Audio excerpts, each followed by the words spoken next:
three things I'd like to deliver. First, clarification, second, rebuttal, and lastly, my argument.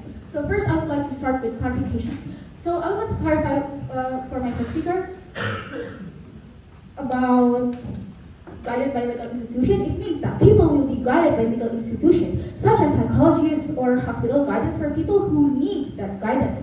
For example, from the country or ministry, to be able to reach every class society, people will be given a form, and that form could decide whether they really need that or no. And that form will be sent to the legal institution to decide whether that people really need that guidance or no.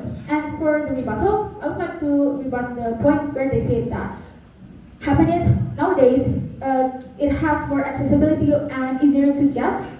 Well, that doesn't mean that forced happiness is bringing good impacts for them. That forced happiness could be harmful for the people themselves. And for the second point I'd like to rebut is bringing Gojan and Trampolaka is irrelevant towards this argument, because we're talking about happiness that's connected to mental, not daily life activity like applications such as Gojek or Travelaka. And I would like to jump into my argument. So first, for my first argument, I would like to talk about it causes psychological harm or even leading towards self-harm. And for the word problem, nowadays, there's this kind of phenomenon where 1 of 5 members are scared to be sad, especially in front of their environment, such as friend groups, because they don't want to be treated differently, or they don't have friends because they always look sad or etc. And for the first layer of my argument, I'm going to talk about, because of that phenomena, some of that society are denial about them being sad. They have the mindset of, I have to be happy no matter what, because if I'm happy like all the time, I will have so many friends, because they will think that, oh, I'm going to give them like such good mood 24/7. And it's leading them to do things that makes them happy, but in context, by forcing it, especially if they don't like that activity, it could lead towards toxic motivation, and it's harmful. Why? Because it could lead to mental pressure. Toxic motivation is a motivation where you get that, but not getting that motivation by seeing positive things, but it's a negative thing, such as forcing happiness. And for my second layer of my argument, I'm going to talk about, with all of that force and mental pressure, it will lead them towards many mental illness, such as stress, anxiety, depression, or even schizophrenia. So, schizophrenia is a condition where you have this imaginary friend, and you don't know whether that imaginary friend is bringing good impacts or bad impacts for you. And it's harmful for the society themselves. Why? Because doing things by forcing it makes your mental tired and exhausted. It affects your daily life, such as you couldn't think rationally, and if you couldn't think rationally, it will affect your daily activity. Like, for example, when you're studying and then you can't think rationally because of that mental pressure, it will be harmful because you can't study rightly. And for my third layer of my argument, when you couldn't think clearly or rationally, people will do questionable actions, which we don't know if it's either good or bad action for them, leading them to get so many harm, such as lying to people. Before you say that it's not affected to the daily activities, but before you already talk about the daily activities, can you explain more about the daily activities? Because you already said that it don't affect the daily activities, but right now you talk about the daily activities. Thank you. Okay, so what do I mean by that?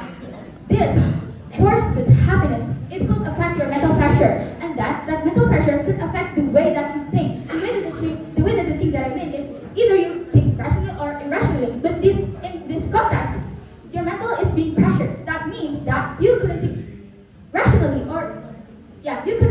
and it affects your daily life, such as when you're studying, you couldn't think rightly, or you grab the materials right because the way that you think is not rational. And let's jump into the comparison. Our team argument is way more relevant because by all of these statements, we could prove that the modern society's obsession with happiness is way more harmful rather than just giving them freedom of choice. Just like our goal, which is people can choose whether they want to be happy or no by reducing the obsession. And for my second argument, I'm gonna talk about it reduces or even erases emotional truth. And for the first layer of my argument, by doing the obsessions toward happiness, it could erase the emotional truth. It could reduce or even erase the emotional truth of the society. Why? Because when they are actually being sad, they can't do that. They can't do that, meaning they are forcing the sad emotion to be held in their heart. And it's really harmful. Holding emotions could lead towards mental illness, especially depression. And why are they holding that emotions? Because of the obsession of the modern society with happiness, which makes them scared to express their real emotion, sad. And then, jumping onto my third layer of my argument, if the mental pressure potential is decreased, people will have less urge to follow the modern society.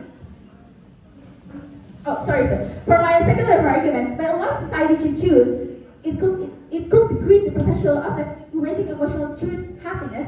And if the modern society obsession causes many harm, like I said in my first argument, the obsession of society towards happiness, it has a very big potential that it will cause towards mental pressure. And for my third layer of my argument, if the mental pressure potential is decreased, people will have less urge to follow the modern society, allowing freedom of choice to be applied, meaning that people will be expressed their true emotion freely, bringing the real emotion truth, reducing the potential of society suffering more harm, such as getting mental illness such as stress, depression because of their emotion being holding back. And for the comparison, our science argument is way more important because we're bringing good impacts if every people have the urge to express the real emotion and giving less harm from the society, such as suffering to stress, mental pressure, etc. Meanwhile, on the other side, yes, of course, we will gain benefits such as making the society most always happy, but with that forced happiness, it will just bring harm for the society themselves. That's why, with all of these arguments, our team argument is way more relevant, and it will bring more good impacts if we reduce the obsessiveness